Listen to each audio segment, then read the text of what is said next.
जबान बनाई नहीं जाती, खुद बनती है और ना इंसानी कोशिशें किसी जबान को फना कर सकती है। नमस्कार, आज का मुद्दा लेकर मैं हूं TN मनीष। आचरण में आपका स्वागत है। दक्षिण भारत में खास तौर पर तमिलनाडु सरकार जिस तरह से त्रिभाषा फार्मूले पर विरोध में जुटी है और केंद्र की राष्ट्रीय शिक्षा नीति को दक्षिणी राज्यों में हिंदी थोपने का लगातार आरोप मढ़ रही है, तो वहीं दूसरी तरफ देश के दिल यानी मध्य प्रदेश की सरकार ने एक बड़ा ऐतिहासिक कदम इस दिशा में उठा लिया है और तमिलनाडु सहित तमाम उन राज्यों को एक सीख दी है जो त्रिभाषा फार्मूले का और राष्ट्रीय शिक्षा नीति का विरोध कर रहे हैं। राष्ट्रीय शिक्षा नीति के भावना के अनुरूप इस मामले को गढ़ते हुए मध्य प्रदेश की सरकार ने तमाम दूसरे राज्यों की भाषाओं को अपने राज्य के विद्यार्थियों को सीखने का मौका देने का रास्ता खोल दिया है। दरअसल भोपाल में हाल ही में एक बड़ा विचार विमर्श सत्र आयोजित हुआ, जिसमें तमाम कुलपति, शिक्षाविद और विद्वान एकजुट हुए। राज्यपाल और मुख्यमंत्री की मौजूदगी में यह तय किया गया कि मध्य प्रदेश में कौन कौन से राज्यों की कौन कौन सी भाषाएं राज्य के छात्रों को सीखने का मौका दिया जाएगा। इस विचार विमर्श के बाद यह तय हो गया है कि मध्य प्रदेश के बच्चे बंगाली, मराठी, तेलुगु, तमिल, गुजराती और पंजाबी भाषाओं को सीखने पढ़ने का पूरा मौका हासिल कर सकेंगे। अब मध्य प्रदेश में हिंदी, अंग्रेजी, संस्कृत और उर्दू ही नहीं बल्कि इन राज्यों की भाषाओं को भी पढ़ने का मौका छात्रों को मिलेगा। पढ़ाई के सिलेबस में बंगाली, मराठी, तेलुगु, तमिल, गुजराती, पंजाबी शामिल कर दी जाएगी। राजधानी भोपाल में विचार विमर्श सत्र के दौरान शिक्षाविदों, विश्वविद्यालय के कुलपतियों, राज्यपाल और मुख्यमंत्री की मौजूदगी में इस पूरे मामले में गहन चर्चा हुई, जो बहुत सार्थक और ठोस पहल के साथ साकार भी हुई। मध्य प्रदेश के उच्च शिक्षा मंत्री इंदर सिंह परमार का साफ तौर पर कहना है कि भाषाएं जोड़ती है, तोड़ती कभी नहीं। उन्होंने कहा कि सभी भारतीय भाषाएं हमारी अपनी हैं। मध्य प्रदेश यूनिवर्सिटी में छात्रों को अब अलग अलग भारतीय भाषाएं सीखने का अवसर दिया जाएगा और हमारे देश का दिल मध्य प्रदेश भाषाई विविधता का बड़ा केंद्र बन रहा है।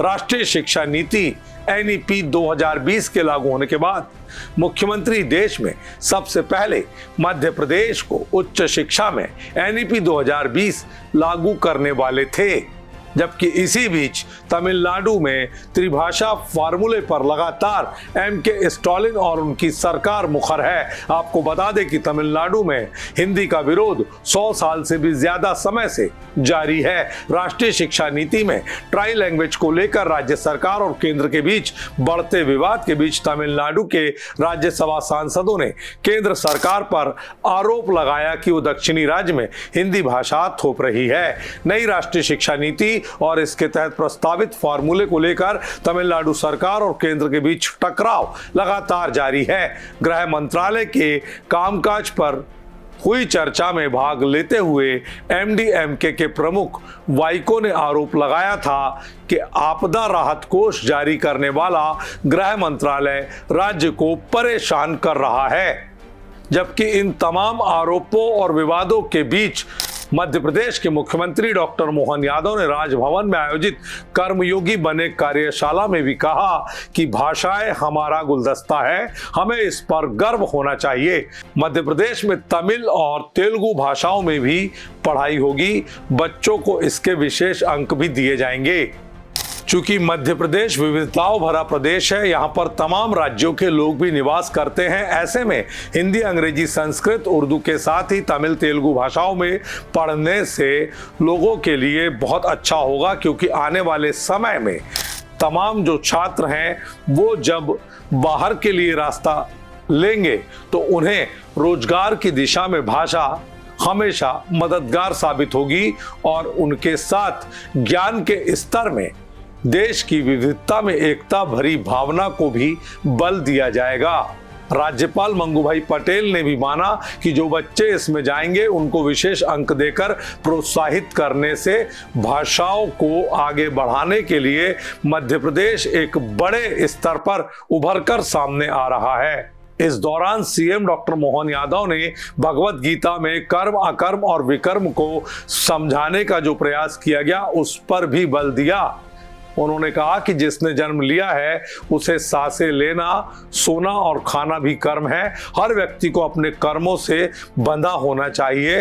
हम जो भी कार्य करें उसका दोष भगवान को ना दें। हमने मध्य प्रदेश में राष्ट्रीय शिक्षा नीति लागू की है, लेकिन वर्तमान में जिनको जैसी बातें करनी है वो राजनीतिक दृष्टि से करते होंगे। हम तो राष्ट्र नीति के आधार पर सोचते हैं। हम अपने कर्मों के आधार पर जिस जगह भी पहुंचते हैं वहां हमारी पूरी निष्ठा, ऊर्जा और आनंद के साथ काम करना हमें आना चाहिए।